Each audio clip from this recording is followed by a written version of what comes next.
Call is going to be on the record, and the video can be recorded and used in broadcasts and any other coverage. You will first be hearing from remarks from our speakers, and then you'll have the opportunity for a Q&A portion. In order to notify that you have a question, please raise your hand. When called on, please say the name of your outlet, your name, and who exactly your question is directed towards. To note, the questions are not going to be taken place between each speaker, but rather at the end of formal remarks. With that said, I would like to introduce the first speaker today, Jeffrey Hans, President and CEO of Planned Parenthood South Texas. Thank you, Molly. Can you hear me? Yes. There is no sugarcoating this today. The ruling by the United States Supreme Court is devastating. The leaked draft opinion in May warned us of what was to come, but it is no less shocking nor devastating to know that Roe is no longer. In many ways, we've been living in a post-Roe world here in Texas. Due to Senate Bill 8, we've been able to provide only a fraction of the abortion care that we would normally provide, a reduction in care artificially created by this terrible state law. The harsh reality is, due to Senate Bill 8, most people are ineligible for abortion in the state, legal abortion. People have been forced to continue a pregnancy, find an abortion outside the legal health system, or quickly cobble together resources to travel out of state to get the care that they need. We have had people contact us and begin making arrangements to travel out of state, only to learn that due to work obligations for their job or lack of childcare, they won't be able to make the trip they need to. Today's decision will make it that much harder for people to access safe and legal abortion, and it opens the floodgates for abortion bans across the country. Planned Parenthood South Texas, where I work, and Planned Parenthood of Greater Texas, and Planned Parenthood Gulf Coast are independent organizations.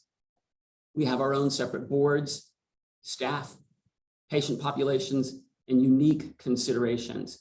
Yet we have all independently reached the same conclusion that we must pause abortion services at our separate organizations while our legal teams continue to review today's devastating ruling and how it impacts and triggers existing Texas laws, including 2 total abortion bans.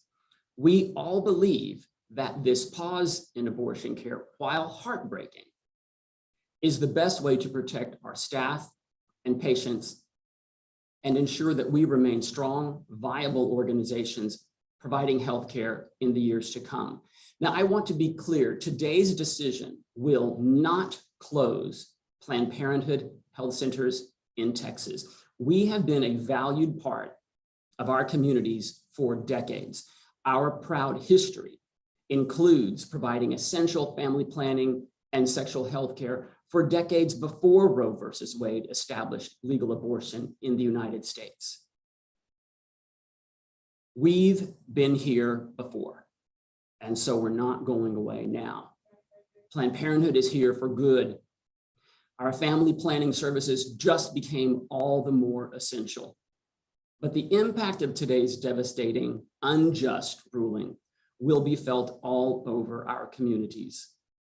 It will be felt by people who are today learning of an unintended pregnancy, families who are trying to make the best decisions for their futures, as well as people who fear criminalization over their pregnancy outcomes.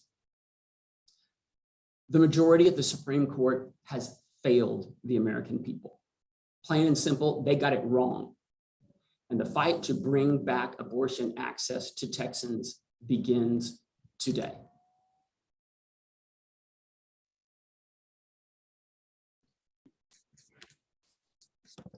Thank you so much, Jeffrey. Next up, I want to introduce Dr. Bhavik Kumar. He is the medical director for Planned Parenthood Gulf Coast. Dr. Kumar.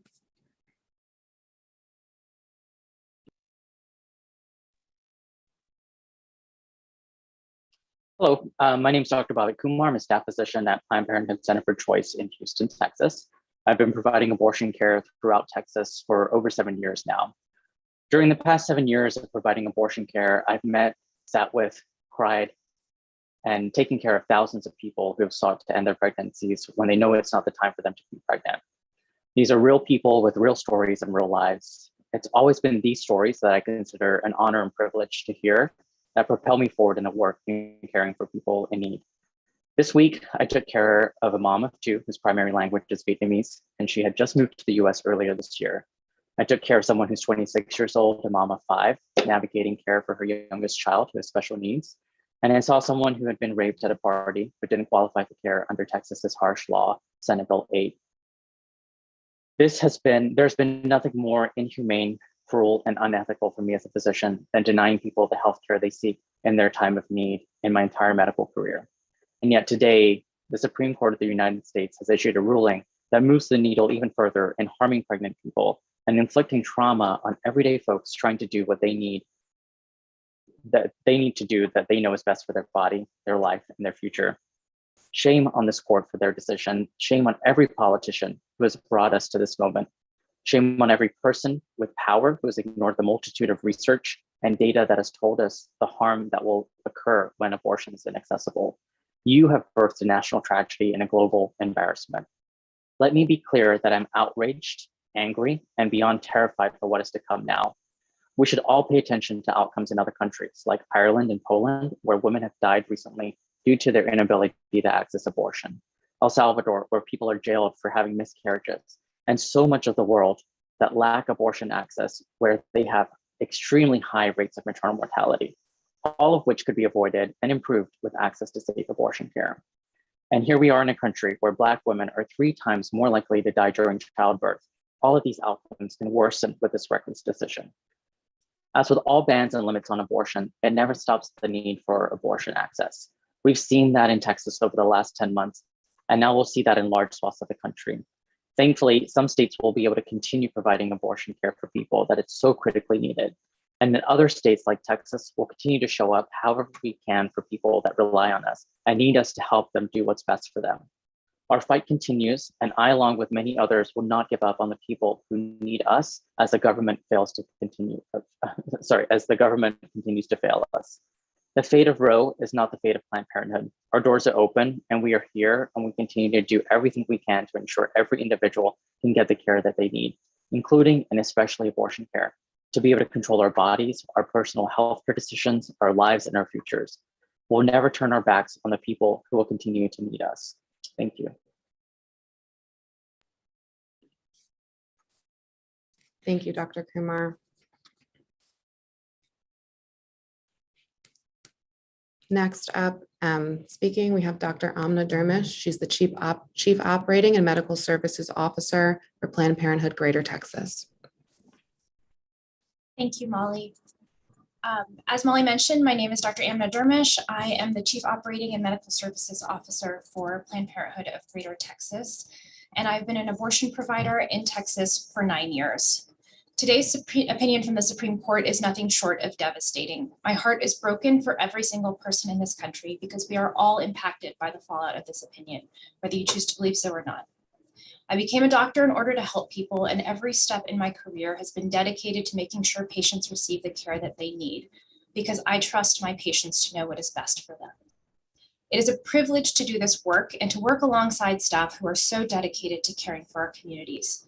Through the years, we've received confidences, shared stories and laughters, held hands, shed tears, and gotten too many hugs to count. And I am heartbroken as I sit here today thinking about all the people who need access to essential health care, to abortion, who will be denied that care because of this opinion. Over the past 10 months since SB 8 went into effect, myself and my colleagues here in Texas have seen exactly what happens when you deny abortion to people who need it. The devastation and the desperation is personal, it is heartbreaking, and it is happening. It has been happening every single day. I have witnessed firsthand the impact on my community and also the stark differences between those who have the means to travel for their abortion and those who do not. Today, the Supreme Court has failed to protect our most basic human rights. Now, just like I've witnessed in Texas, many more will begin to see firsthand the devastation that this opinion will bring. But I want to assure you that this fight is not over. We will continue to be here. Planned Parenthood will be here, and I will continue to fight and advocate for my patients day in and day out, and do all that I can to assure that they are able to get the essential health care that they deserve. Thank you.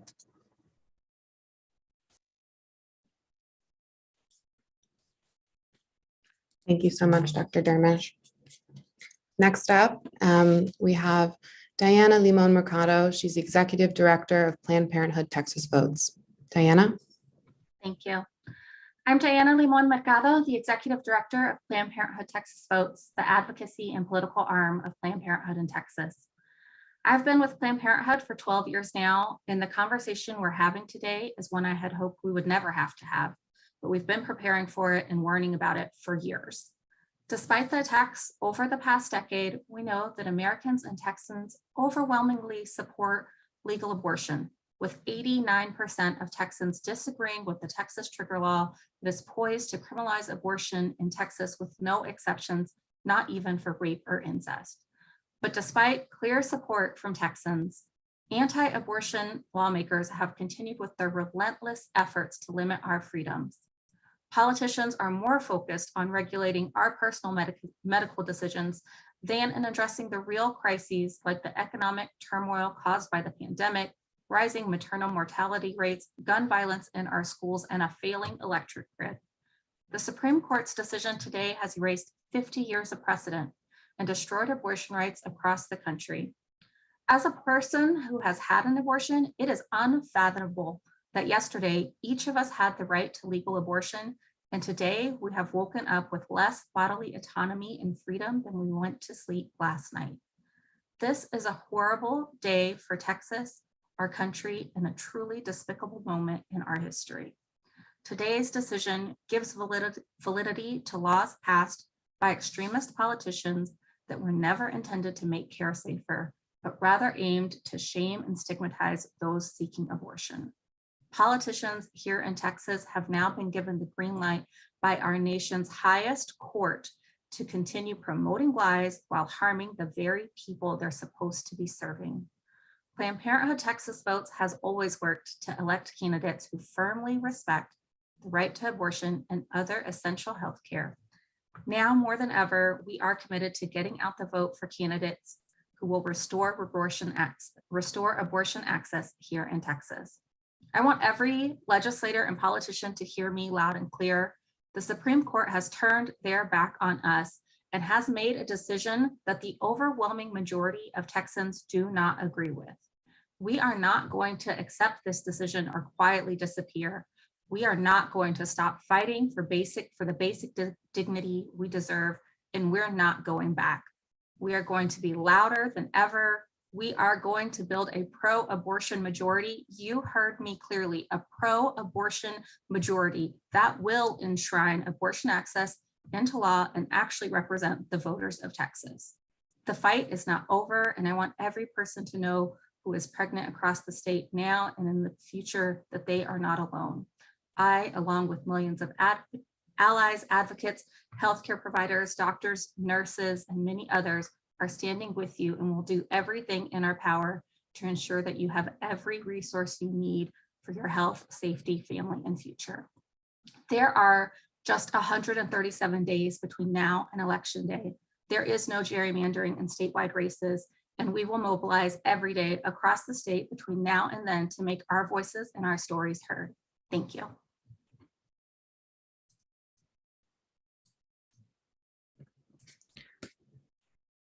Thank you very much, Diana.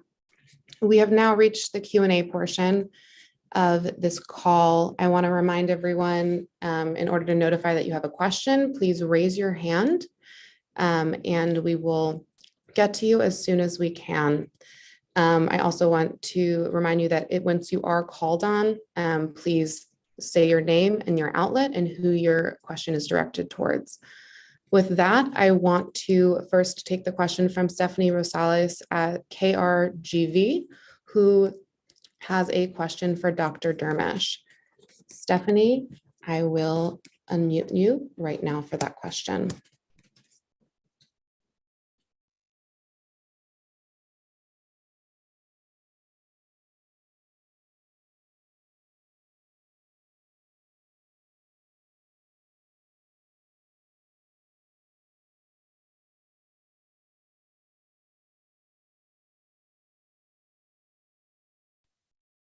Hi, hello. Can you hear me?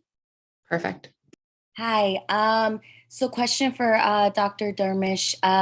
Thank you so much again, you all, for hosting this press conference for us all. Do you suspect, or any studies have shown, that women will begin taking matters into their own hands in Texas, seeing as how clinics won't be able to provide that help that they're looking for? And if so, how will this cause harm to their bodies and their health? Thank you for the question, Stephanie. So, we know that limiting access to abortion, making abortion illegal, does not remove the need for abortion. And people who need access to that care will still try and find ways to achieve it. In terms of self-managed abortion, we do know that can be done safely. However, I think what we need to focus on here is that people deserve to have access to care in the way that works best for them. And if that care needs to happen under the guidance of a healthcare provider, then they deserve to have access to that care. And we shouldn't be in a situation where we're forcing patients to consider getting care on their own when they have providers like Dr. Kumar, like myself, and so many others here in the state of Texas who are perfectly capable and should be allowed to help them access that care.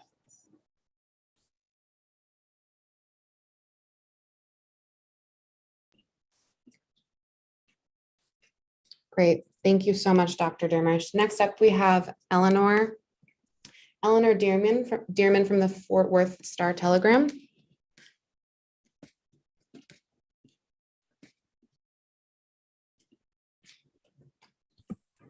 Eleanor? Yeah, can y'all hear me okay? Yes. Thank you. Hey, I have kind of a two-part question related to abortion laws in the state. First, how do y'all interpret Texas's pro Roe laws as affecting abortion access in Texas?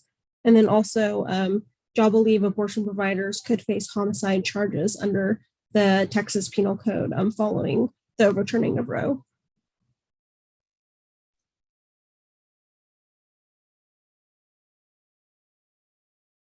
Molly, would you like me to take that? Yes, yeah. So as I referenced in my opening remarks, your questions are exactly why the 3 separate Planned Parenthood organizations in Texas have independently come to the decision to pause abortion care today so that our attorneys have time to read and process the details of this ruling that, was released, 4 hours ago, or 3 or 4 hours ago now. And the pause in our abortion care, while very interruptive to our dedication to our patients, is the right thing to do so that we have time to ensure that Planned Parenthood organizations remain compliant with the law, do not, and maintain the strength of our organizations to provide health care to all of our patients for the months and years ahead of us. So I think we'll probably have a better answer to your question in a day or two. But even this morning, Nina Totenberg on NPR talked about how this Supreme Court decision is going to interact with a great number of laws all over the country, and that needs to be sorted out. Thank you. Thanks so much, Jeffrey. Next up, I want to bring on Andrea Drush from the San Antonio Report. Andrea? Thanks. My question's for Jeffrey. You touched on this, but do you see any clinics in Texas closing? Do you plan to open more clinics here? We wondered if maybe there was a refocus on opening clinics in states nearby that would be able to do this instead. Thank you, Andrea. Each Planned Parenthood organization in Texas, again, is a separate entity and will make its strategic and operational decisions.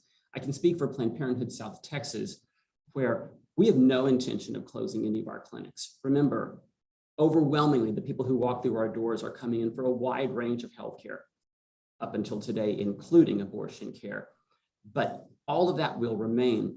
Further, we're even looking, we are propelled in our mission to think about how family planning, always essential to people to get control over their lives and their futures, and to create better lives and futures for their children and their grandchildren. That work has just become more important than we ever imagined. And we always knew it was at the center of our work. So I would not be surprised to find that the need for family planning and the desire of Planned Parenthood organizations to have all the facilities we have and more in the years to come to stand with and be for our communities everything they need us to be, which is what we have done since our inception. And I'm going to jump in here. This is Dr. Darmish from Planned Parenthood of Greater Texas. Similarly, we remain dedicated to our communities and meeting their needs, and we have no plans to close any health centers. We are aware that our patients need us now more than ever, and we will be here for them. And this is Dr. Kumar from Planned Parenthood Gulf Coast, which covers the southeast region of Texas. And I would say the same as what's been mentioned.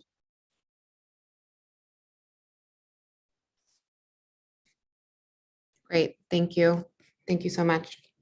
Next, I have Acacia Coronado at AP. I also just wanted to remind everyone, we are getting to you. We have a fair amount of questions, and if your question has already been answered, please remove your raised hand. Thank you. Acacia, I will take it to you.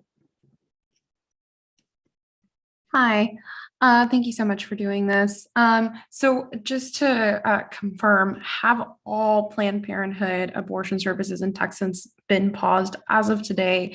And how do the pre-Roe laws in the books in Texas and the language in the Texas trigger law that specifies that a judgment has to be issued for it to go into effect in 30 days, how does that affect the timeline of the effect that this decision has in Texas? Thank you, Ms. Coronado. You are correct that abortion services in the Planned Parenthood, the 3 separate Planned Parenthood organizations in Texas, they are currently on pause. So that is true. The second half of your question, speaking to the details of how this interacts with, I think you said, was it the trigger ban or the pre-Roe law? Could you clarify the second part of your question again?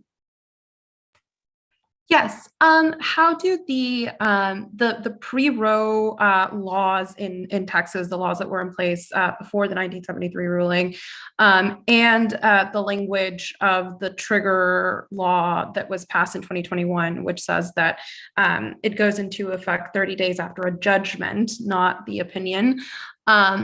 How do those two legal elements play into the effect and the timeline of the effect of this ruling in Texas? Each of those 2 laws does have a slightly different timing sequence to it. And you are correct in pointing out that the trigger ban had included language about a 30-day period. And then the pre-Roe ban, you have to remember, while it is already on the books and the Texas legislature had never repealed it, this is a law that is 50 years old, has not been enforced. So part of why we are pausing today is so that we can get a clearer answer to your question. And forgive me if I sound like I'm trying to avoid answering it. It's just that right now we need people who understand law and can analyze what the interaction between the SCOTUS ruling today and these existing very old laws mean for us, so that then we can make the decisions to operationalize our organizations correctly, meet all the needs of our patients within the boundaries of the new legal framework that exists, and do so in a way that keeps Planned Parenthood strong and a healthcare provider in its communities for years and decades to come. So stay tuned. Thank you so much. Yes, thank you. Thank you very much, Jeffrey. Now I wanted to bring it to Corey Grenice at KBMT.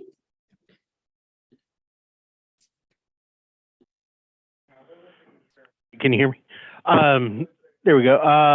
My question is about the future of contraceptive care.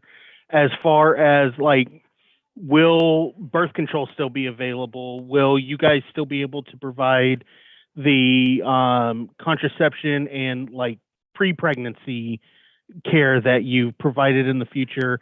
And does this also affect Plan B?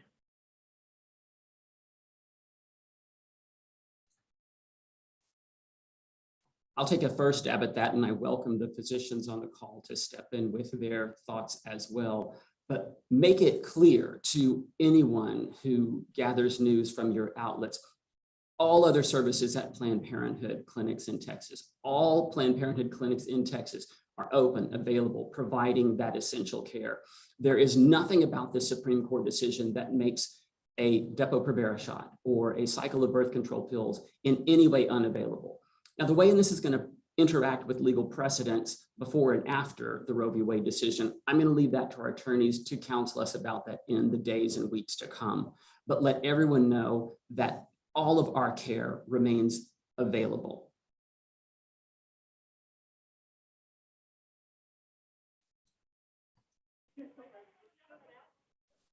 Great. I'll just jump in. I want to address the emergency contraception.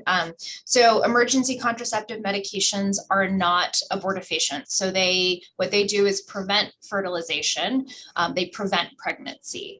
So that is not the same as a medication abortion, and emergency contraception is not impacted by the Supreme Court opinion. Hey, that's something we are trying to get clarification on here, because we know the ruling is after fertilization. Can you give me clarification on what that exactly means? What is the point of fertilization?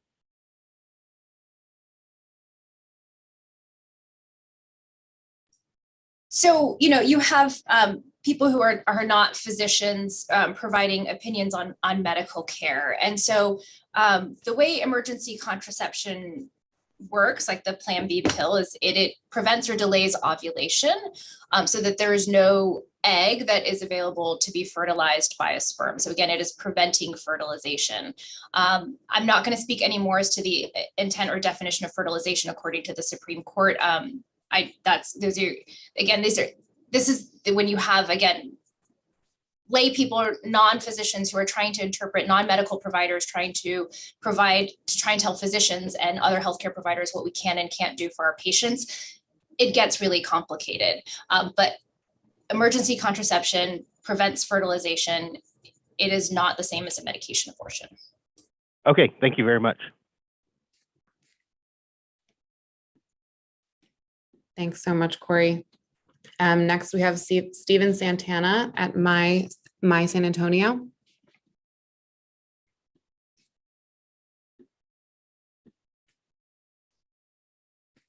Steven?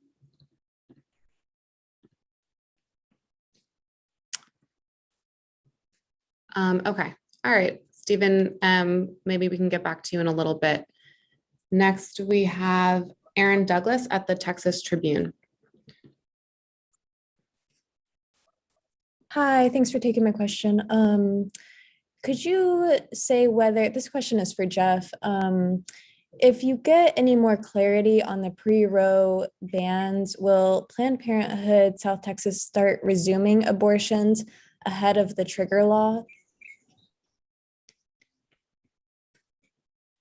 You've got a lot of if tucked inside of your question, and I don't mean to obfuscate or to be difficult with the answer, but this is exactly why we have chosen to pause abortion care so that people who are attorneys, which I am not, to look at this very carefully and how this interacts with those existing, and in this case of the pre-Roe ban, very old laws, and be certain that the operational steps that Planned Parenthood South Texas and my sister organizations take will be informed by clarified legal counsel so that our operations will comply with the new legal reality, and we will continue to provide all of the care that we can to our patients in the way that we have done for decades. Sure, and just a follow-up on that, are you aware of any clinics in the state of Texas at this time that are performing abortions today? No, I am not. I am not aware. I don't want to answer that question definitively, but I am not aware of any facilities that are providing legal abortion in Texas today. Thank you.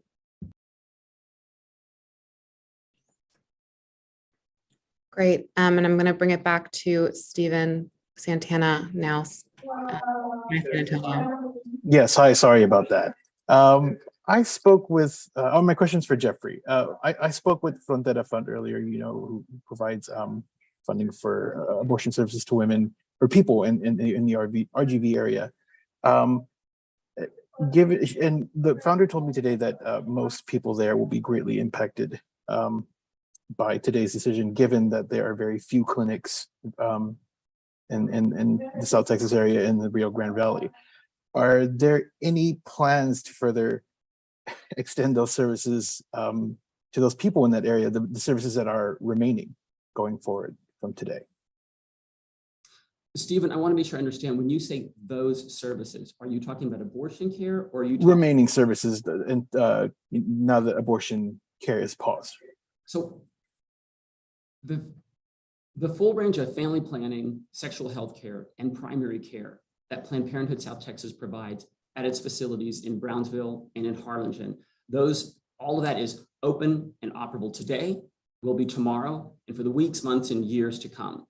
I would not be surprised in the future if Planned Parenthood South Texas feels compelled by our mission to establish new family planning sites in areas where we know the communities need us. This is why all lawmakers who have been leading the charge to this terrible new reality that exists today should look inside themselves and say, it is time now to start funding family planning more.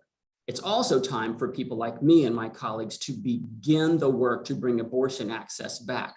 But separate and simultaneous and alongside that, family planning services have been the favorite whipping girl of Texas politicians for decades. That has got to end. People need us.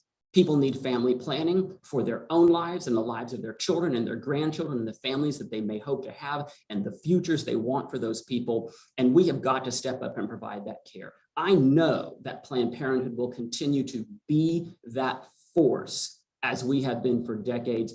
And I hope that more and more people start speaking up in support of that work. Thank you, Jeffrey. Okay, everyone. Thank you, Jeffrey. I apologize. We are only going to be able to take one more question, and then we are going to have to wrap up here. In our order, the next question and final one will be to Samuel Kelly at the Houston Chronicle. Samuel? Hi, thank you. Yeah, I was just wondering if, given the way the new laws impact Texas, if Planned Parenthood will consider facilitating out-of-state or helping to facilitate out-of-state abortions for Texans, whatever that may look like.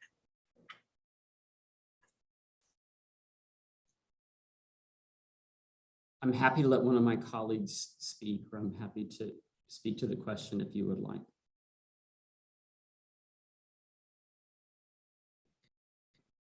Since Senate Bill 8 brought the chilling effect that it did to abortion care in Texas some 10 months ago now, the provision of truthful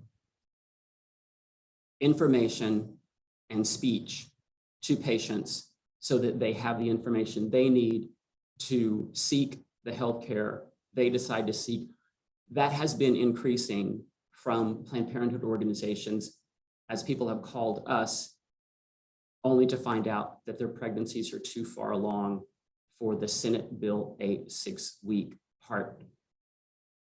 cardiac activity rule. Right now, the Supreme Court's decision is being analyzed by our attorneys so that all language included in that decision, the trigger ban and the pre-Roe ban, are analyzed clearly, and that Planned Parenthood organizations will receive clarification as to how we are to proceed. Right now, our ability to do work is on pause, and we look forward to resuming every aspect of assistance and support that we can as soon as we know that doing so is compliant with the new legal framework and policy framework that's emerging around us. So I'm afraid I'm going to have to ask you to please stay tuned, and we're all going to know a little bit, if not a lot more, in the days to come. And I just wanted to jump in here and talk a little bit about the patient impact. I think folks have heard pretty clearly how murky and uncertain and difficult things are to process in this moment. And in the background of all of this are folks trying to access care. And in fact, this morning we had to turn away several folks that were trying to get their abortion completed today, but unfortunately were not able to because of this decision. So in this moment, there are real people that are impacted, and they continue to be impacted. And so what we're trying to do is to inform them of this, because it's very confusing what a Supreme Court decision 1,400 miles away from where we're trying to provide care means for real people. So informing them about this decision, the meaning of it, the things that we do know and we don't know, and then at least referring them to resources like abortionfinder.org, where they can access the information they need if we're not able to actually give that to them ourselves.